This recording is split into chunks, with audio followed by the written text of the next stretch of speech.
Assalamualaikum warahmatullahi wabarakatuh. Saya Azimah Rodalia Juna dari Prodi Ilmu Politik dengan NIM 211010300153. Izinkan saya untuk memberikan penjelasan mengenai teori dan pemikiran dari salah satu filsafat, yaitu Plato. Sebelumnya, ini merupakan tugas ujian akhir semester dari mata kuliah Filsafat Ilmu Politik. Plato merupakan salah satu filsuf matematikawan dari Yunani dan merupakan pendiri akademi Platonik di Athena. Dalam pemikirannya, Plato sendiri masih dipengaruhi oleh sang guru, yaitu Socrates. Akan tapi pemikirannya yang walaupun didasari oleh sedikit dari pemikiran Socrates, dia mendapatkan menjadi inspirasi untuk pemikir-pemikir barat lainnya.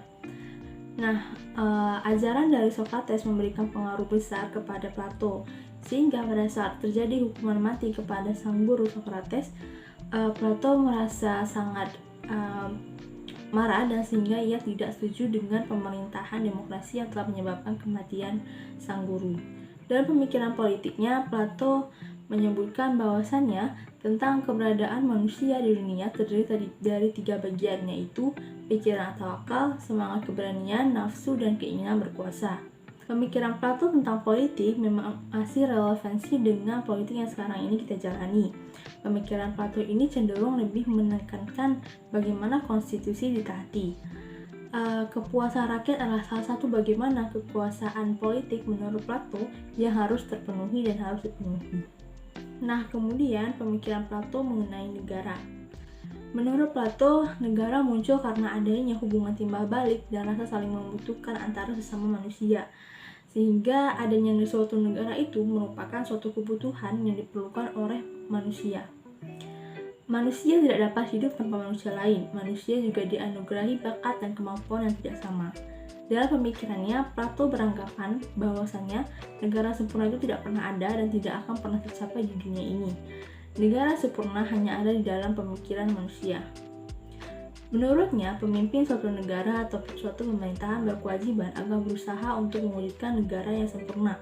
Akan tetapi, walaupun seperti itu, menurutnya juga negara itu tidak akan mencapai titik sempurnanya. Bentuk pemerintahan di dalam negara yang ideal menurut Plato adalah aristokrasi, karena yang memimpin negara adalah golongan dari filsuf. Kemudian ada 3 golongan kelas warga negara dalam negara ideal menurut Plato. Yang pertama itu ada kelas yang memerintah, yaitu kelas yang diduduki oleh para pemimpin dan yang berkuasa di dalam suatu negara.